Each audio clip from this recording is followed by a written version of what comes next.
Hello everyone, this is Rupesh Mishra and I welcome you all to your channel that is MathWath। चलिए हम लोग question bank जो लगा रहे थे उसमें कॉम्प्लेक्स एनालिसिस के और एमसीक्यू आपको देने थे 4 यूनिट्स के। ठीक है, मैंने इस वीडियो में इस पीडीएफ में सारे के सारे एमसीक्यूज तो ऐड किए हैं, बट लेट्स सी कि कितने वीडियोज़ में कवर हो पाता है। मैक्सिमम 3 वीडियो में मैं इसे भी कवर कर दूंगा। ऑपरेशन रिसर्च के लास्ट के 2 चैप्टर बचे हैं, जिसमें से एक कोशिश रहेगी आज आपका स्टार्ट भी हो जाएगा। ठीक है, तो उसे भी देखते रहिए और जितना हो सके उतना शेयर कीजिए। लाइक तो कर ही देते हैं आप लोग। ठीक है, तो जो लोग नए आए हैं, काफ़ी लोग नए हैं, उनको मैं बता दूं कि इससे पहले हम लोगों ने सारे के सारे एमसीक्यूज़ पहले ही कवर कर लिए हैं किताबों से।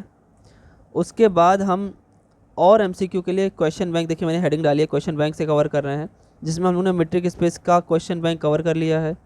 कॉम्प्लेक्स एनालिसिस का शुरू कर दिया है आज, और इसके अलावा अभी मेरे पास अवेलेबल नहीं है, तो उन्हें अवेलेबल करने की कोशिश में है। जैसे आता है वो भी अवेलेबल हो जाएगा। कोशिश रही थी मेरी कि पिछले मंथ में ही ख़त्म कर दूं आपके एग्ज़ाम से पहले ही, लेकिन कोई बात नहीं है, हो जाएगा। ठीक है, तो आप जो नए लोग हैं वो जान लें कि मैं कौन हूँ। You can see that here.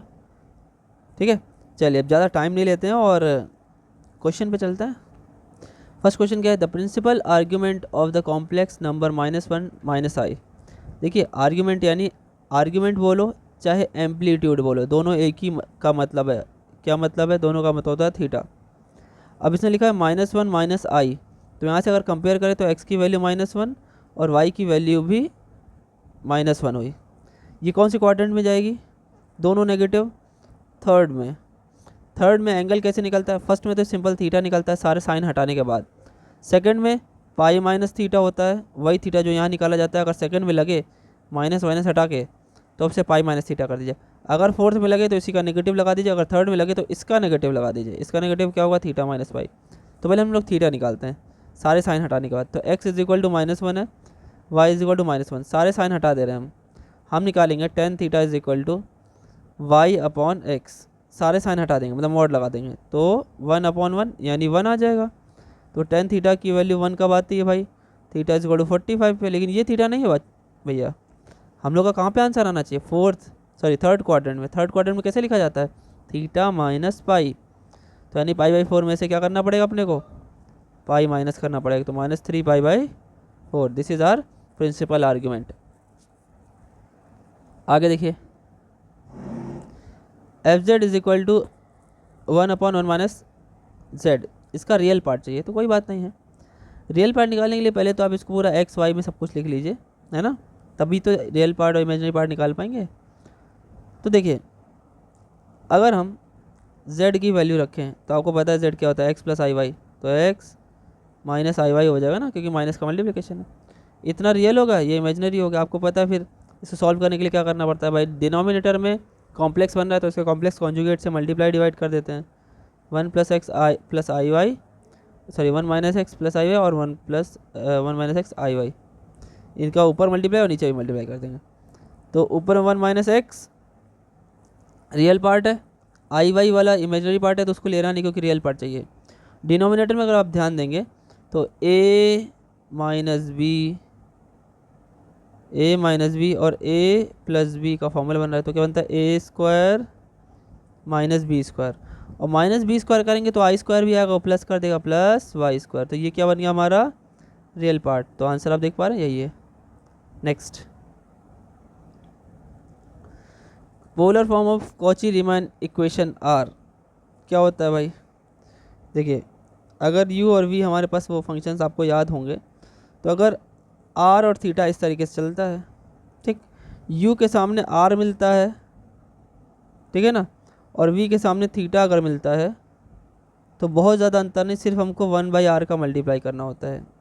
ये कहाँ पे है? ये चीज़ यहाँ पे है, यहाँ पे नहीं, ये तो गलत है। और यहाँ पे भी सही है फ़िलहाल, ठीक है। और दूसरा क्या है? अगर मान लेते हैं u के सामने r, v के सामने थीटा, ठीक, अगर बाई चांस इसका उल्टा हुआ, मतलब u के साथ अगर थीटा हो गया और v के सामने r हो गया, तब 1/r u के साथ जाता है, लेकिन माइनस के साथ। तो ये ऑप्शन देख पा रहे हैं आप, ये दोनों सही हैं, यहाँ पे ये गलत हो गया। नेक्स्ट देखिए, which of the following is true, differentiability does not implies continuity. कह रहे कि डिफरेंशियबिलिटी अगर हो जाए तो कंटिन्यूटी नहीं होती है, ये तो बात गलत है। बल्कि कंटिन्यूटी हो तो डिफरेंशियबिलिटी हो ना हो ऐसा ज़रूरी नहीं है, लेकिन डिफरेंशियबिलिटी अगर है तो पक्का कंटिन्यूटी होगी। दैट मीन्स कि डिफरेंशियबिलिटी इम्प्लाइज कंटिन्यूटी, बिल्कुल। Answer option B. नेक्स्ट देखिए, लिखा था function of f of z is equal to mod of z square has. ये क्या होगा भाई, 1 singular point, 2 singular point, 3 singular point या नो सिंगुलर पॉइंट। कितने सिंगुलर पॉइंट हो सकते हैं इसमें? तो देखिए, सिंगुलर पॉइंट वही होता है जहाँ पर जो इसको ज़ीरो कर दे। तो z की वैल्यू अगर ज़ीरो होगी तभी ये ज़ीरो हो सकता है मॉड z, अदरवाइज तो हो नहीं सकता। तो एक ही सिंगुलर पॉइंट है। नेक्स्ट देखिए, in the neighbourhood of z is equal to 1 the function f z has a power series expansion of the form. इस तरीके का एक्सपेंशन है, ठीक है, अप टू इन्फिनिटी चला गया। देन एफ जेड क्या होगा, ये किस तरह की एक्सपेंशन को दे रहा है? तो देखिए, आपको एक चीज़ याद दिलाता हूँ। एक आपने क्लास 11th में द्विपद प्रमेय यानी बाइनॉमियल थ्योरम पढ़ी होगी, वो इस तरीके की 1 + x पावर n। अगर x मान लेते हैं n कोई ऐसा नंबर है जो पॉजिटिव ना होकर के नेगेटिव या फिर रेशनल में है, मान लेते हैं थोड़ी देर के लिए, या कैसा भी है, तो इसे ऐसे ओपन कर देते हैं 1 + nx + nn - 1 x² upon factorial 2। और यहाँ पे 1 फैक्टोरियल होता था, फिलहाल ऐसे चलता चला जाता। अगर यहाँ पे हम आपको ये कहें कि x के प्लेस पर आप रख लीजिए z-1, सॉरी x की प्लेस पर 1 - z रख लीजिए, और n की प्लेस पे रख लीजिए, और यहाँ भी लगा दीजिए माइनस, यहाँ माइनस कर दीजिए और यहाँ भी माइनस कर दीजिए। मतलब ये कहना चाहता हूँ कि भैया हो, आप ऐसे ले लो 1 + 1 प्लस नहीं 1 माइनस ब्रैकेट में 1 - z और की पावर -1। तो पता है ये भी वैसे ओपन होगा। थोड़ी देर के इसको मान लीजिए इतना क्या लिखा है, x लिखा है और ये n लिखा है, ठीक। तो समझिएगा मेरी बात को, मैं क्या करना चाहता हूँ। 1 + nx मतलब ये और इसका मल्टीप्लिकेशन, एक सेकेंड थोड़ा सा साफ कर दूँ। 1 + nx मतलब ये n हो गया, और आप देख पा रहे हो तो x तो ये माइनस के साथ लिया जाएगा ना, तो माइनस, ठीक है, तो -1 - z nx plus n -1 x square. तो इसका स्क्वायर करोगे तो माइनस तो वैसे पॉजिटिव हो जाएगा, तो 1 - z whole square upon factorial 2। अच्छा, बस इतने को देख लेते हैं। 1 लिखा हुआ है, ये तो प्लस हो जाएगा 1 - z, ठीक है, और आगे बढ़िए प्लस। अब देखिए ये -1 और ये -2, तो हो जाएगा +2 और 2 से 2 नीचे कैंसिल, तो क्या हुआ ना 1 - z का होल स्क्वायर। अगर आप देख पा रहे होंगे तो यही तो सीरीज़ बन रही है, ठीक। अगर ये सीरीज़ बन रही है तो ज़रा इसको सॉल्व कर लीजिए लेफ्ट हैंड साइड को। ये क्या हो जाएगा 1 - 1 + z होल पावर -1, 1 से 1 कट तो z बचा 1/z। तो इसका ऑप्शन देखिए, चेक कीजिए आपके सामने, आंसर ऑप्शन ए, ठीक है। नेक्स्ट देखिए, what is the value of m for which 2x - x² + my² is harmonic. तो भाई देखिए, हार्मोनिक होने के लिए 2 बार x के रिस्पेक्ट में और 2 बार y के रिस्पेक्ट में अगर डिफ्रेंशिएट करने पे 0 आ जाए, जैसे मान लीजिए अगर ये थोड़ी देर के लिए इसे हम u मान लें, तो 2 बार u का x के रिस्पेक्ट में डिफ्रेंशिएशन कर लीजिए, 2 बार u का y के रिस्पेक्ट में डिफ्रेंशिएशन कर लिया, और वो 0 के इक्वल मान के अगर चलें तो हार्मोनिक होगा। m तो निकल जाएगा, चलिए इसको 2 बार ही x के रिस्पेक्ट में डिफ्रेंशिएट करते हैं। x के रिस्पेक्ट में एक बारी करेंगे तो ये बन जाएगा 2, और एक बारी और करेंगे तो ये खत्म हो जाएगा, 0 हो जाएगा। इसका करेंगे, एक बार आएगा -2x, दोबारा आएगा केवल -2, तो यहाँ पे सिर्फ -2 बचेगा, और इसका x के रिस्पेक्ट में तो 0 हो जाएगा। आगे बढ़िए, y के रिस्पेक्ट में पहली बार करेंगे तो ये दोनों तो ख़त्म हो जाएंगे, इसको करेंगे तो 2my आ जाएगा, और दोबारा करेंगे तो 2m आ जाएगा, = 0। अब 2 को उधर भेज दें तो m = कितना आ जाएगा 1, m की वैल्यू 1, आंसर ऑप्शन ए। अगला देखिए, which of the following function f z of the complex variable z is not analytic या फिर एनालिटिक जो भी आप बोलते होंगे, at all the points of the complex plane. कौन सा ऐसा फंक्शन है जो नॉट एनालिटिक है, एनालिटिक ही नहीं है, पूरा क्या बोल रहे कहाँ कहाँ पे, not analytic at all the points of the complex plane, कहीं भी एनालिटिक नहीं है। तो आपको एक बात बताएं, देखिए ई की पावर जेड का तो बहुत ही सिंपल सा, वो तो ऐसा बनता है, ऑलवेज डिफरेंशिएबल है। ये आपका पॉलिनोमियल ये भी होगा, साइन थीटा का फंक्शन जो होता है वो भी हमारा ऐसे चलता रहता है। लॉग जेड की बात अगर करें तो मुश्किल इसी में होगी, ठीक। तो ये ऑप्शन अपना सही हो जाएगा।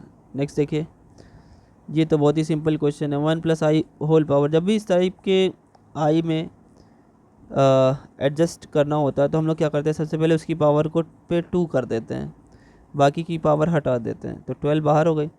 1 + i होल स्क्वायर क्या होगा, 1² + 1 हो जाएगा, i² - 1 हो जाएगा, प्लस 2i पावर 12, ये तो कट गया। 2i की पावर 12 है, 2i की पावर 12 यानी 2 की पावर 12 और i की पावर 12। आपको पता है i की पावर 4 1 होता है, और उसकी पावर 3 कर देंगे तो क्या होगा, 1 की पावर 3 हो जाएगा, और क्या 2 की पावर 12 आंसर आ जाएगा। नेक्स्ट देखिए, if f z is an analytic function whose real part is constant then f z is also constant. देखिए बहुत ही सिंपल सा कॉन्सेप्ट है भाई, ध्यान सुनिए। एफ जेड के दो पार्ट u + iv, ये कांस्टेंट होगा तो ये भी कांस्टेंट होगा, ये भी कांस्टेंट होगा, ठीक। अब एक चीज़ और सुनिए, अगर यहाँ पे एफ जेड लिखा हुआ है u + iv, केवल ये कांस्टेंट होगा ना तो भी ये दोनों कांस्टेंट हो जाएंगे, केवल ये कांस्टेंट होगा ना तो भी ये दोनों कांस्टेंट हो जाएंगे। ये पूरी थ्योरम ही थ्योरम है, आप याद ऐसे रखिए, ठीक है। Constant, a function which is analytic everywhere in a complex plane is known as, ऐसा फंक्शन जो हर जगह अपना क्या बोला, एवरीवेयर बोला बच्चों, तो ऐसे फंक्शन को एंटायर फंक्शन बोलते हैं। अब देखिए 3 तरीके की बातें सुनाई देती है, एक होता है हमारा एनालिटिक, ठीक। तो बाउंड्री के अंदर को और कुल मिला करके 3 नाम है। बाउंड्री के अंदर वाले को एनालिटिक बोलते हैं, मतलब जो बाउंड्री को शामिल नहीं करता। बाउंड्री को शामिल, अगर बाउंड्री देखा जाए तो बाउंड्री वाले को रेगुलर बोलते हैं, और दोनों मिला लिया जाए तो एंटायर फंक्शन बोलते हैं। बात समझ में आई, तो ये एंटायर फंक्शन होगा। कॉन्सेप्ट दिमाग में रखे रहिए।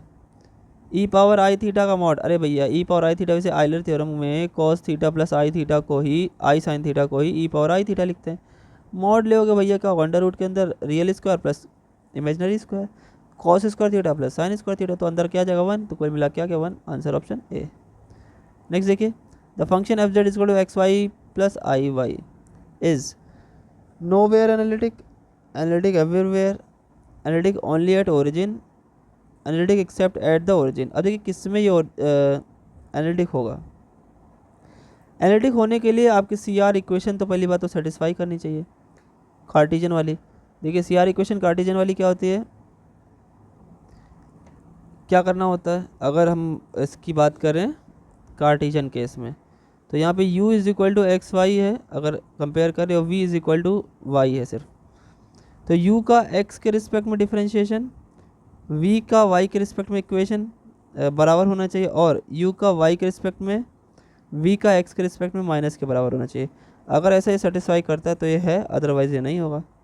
तो चलिए चेक करते हैं, ये u है ये v है, ठीक। चलिए u का x के रिस्पेक्ट में डिफरेंशिएट करेगा, कितना आएगा y, और v का x के रिस्पेक्ट में आ गया 0, देखिए बराबर ही नहीं है, सॉरी v का y के रिस्पेक्ट में 1 आ गया, क्या बराबर है, नहीं, पहली इक्वेशन सेटिस्फाई नहीं कर रही है, तो ये कहीं भी एनालिटिक नहीं है, ये तो वेरिएबल रूप में ही नहीं है, तो कहाँ कर दें। चलिए नेक्स्ट देखिए, the harmonic conjugate of u this is, harmonic conjugate पता करना है, तो मैंने इसको निकालने का तरीका बताया। अगर u गिवन है और v निकालना है ना, या v गिवन है तो u निकालना है, तो वैसे ये प्रोसेसिंग मैंने इसके चैप्टर एनालिटिक फंक्शन में बताया हुआ है, जहाँ पे मिलने थॉमसन मेथड है उसी की जस्ट बात, तो वो वाली वीडियो आप लोग जरूर देख लीजिएगा। यहाँ पे कौन सी वीडियो देख, क्योंकि ये एमसीक्यू के लायक क्वेश्चन तो नहीं है, लेकिन फिर भी अगर बाई चांस आ जाएगा पेपर में तो कैसे निकालेंगे वो चीज़ आपको पता होना चाहिए, बड़ा क्वेश्चन है। मिलने थॉमसन वाली वीडियो जो है डिस्क्रिप्टिव वाली, उसे एक बारी ज़रूर देख लीजिएगा, आप समझ जाएंगे। उसमें सब बताया मैंने, यू से वी कैसे निकालेंगे, वी से यू कैसे निकालेंगे, यू से पूरा एफ जेड कैसे निकालेंगे जिसको मिलने थॉमसन मेथड बोलते हैं, वी से पूरा एफ जेड कैसे निकालेंगे, और एक यू प्लस वी वाला और यू माइनस वी वाला कॉन्सेप्ट है, वो देख लीजिएगा, समझ में आ जाएगा। ठीक है, मैं यहाँ पे दोबारा रिपीट नहीं कर रहा हूँ, आप एक बार ज़रूर देखिएगा। मैंने आपको वीडियो बता दी, और अगर आपको वीडियो लिंक जो नहीं मिल रही हो तो प्लीज़ टेलीग्राम ज्वाइन कर लीजिए। आप वहाँ पे मुझसे ज़रूर पूछ लीजिएगा, वहाँ पे एक कन्वर्सेशन का पेज भी है, बस चैनल है एक तरीके से। ठीक है, वहाँ पे आप बात कर सकते हो, आप पूछ सकते हो, जवाब आपको मिल जाता है। वहाँ पे क्वेश्चंस भी आप पूछ सकते हैं कि सर ये कैसे होगा। अगर मैंने आपको HW में कोई क्वेश्चन दिया तो आप वहाँ पे भेज करके भी पूछ सकते हो कि मेरा सही है गलत। I definitely give you the response about what you have done. चलिए नेक्स्ट देखिए क्या बोल रहा है। Period of E power Z is, देखिए पीरियड मतलब क्या होता है, वो चीज़ जो रिपीट कर जाए, कितने समय के बाद रिपीट कर जाते हैं उसे पीरियड बोलते हैं। ई पावर जेड लिखा हुआ है, ई पावर जेड एग्जैक्टली होता क्या है। तो देखिए हम आपको एक चीज़ बताते हैं, अगर केवल कॉस थीटा या साइन थीटा बोलता तो इन दोनों का 2 पाई होता है। ठीक है, पीरियड टेन का पाई होता है, कॉट का पाई होता है, साइन का उल्टा कॉसेक का 2 पाई होता है, कॉस का उल्टा सेक का 2 पाई होता है। लेकिन जब ये कॉम्प्लेक्स नंबर की बात आ जाती है बच्चों, तो सब में आई लगा देना पड़ता है। ठीक, तो क्या आएगा आंसर, 2 पाई आई, क्योंकि ई पावर आई जो होता है वो कॉस और साइन को रखता है। यहाँ पे आ जाइए, if z is an non zero complex number, ठीक, then for n is equal 1 2 3 से लेकर के, ठीक है, पूरा कह रहा है कि मतलब ये एन नेचुरल नंबर ले लिया, जेड पावर 1/n क्या होगा। ठीक है,